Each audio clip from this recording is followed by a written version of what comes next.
a supply zone, how to use the PO3 to your advantage, and also how to use order flow at fair value gap. So these are the three things that we are going to cover. So we're going to be going over a sell trade I took on Wednesday the 9th of July in the AM New York session. So this is the 15-minute time frame on ES or the S&P 500. So how am I marking out this chart? So I always start off with basic market structure. So what we had is we had a structural low and we had a structural high. So this was the dealing range going into Wednesday. So I'm just going to replay price and I'm just going to go to Wednesday. So this was Wednesday. So what we can see straight away is that we have, of course, our 50% area. Anything above the 50% area is a premium, right? So we're in the premium, and it's very simple how this trade was panned out. We have a 15-minute fair value gap, right? So this is my POI. It's very simple how I form this, right? So this is my POI, and I'm just going to label this in gray.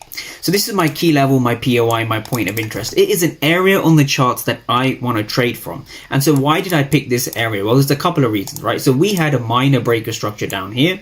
We broke structure over here. And more importantly, if I just bring on the Asian range, right, we can see that the market manipulated around the Asian range. So we can see a phase one manipulation. I call this a phase one manipulation because price has taken out the price has taken out the Asian low. And then of course here, price has taken out the Asian high. So what we're seeing is we're seeing a double phase manipulation. Price has taken out the Asian low, then the Asian high. So this is my point of interest. And it's really that simple, right? We have a breaker structure, we have a liquidity sweep, and we have a fair value gap. So I'm just going to mark this out. So what makes a point of interest, right? What makes a point of interest? We need a fair value gap. We need to be ideally in the premium for a bearish fair value gap. And we need to have some kind of a liquidity sweep, right? So this is the formula, right? This is the recipe that I'm using. I want to see a fair value gap, I want to see a premium, and I want to see a liquidity sweep, right? Not necessarily in this order, but this is what I'm looking for.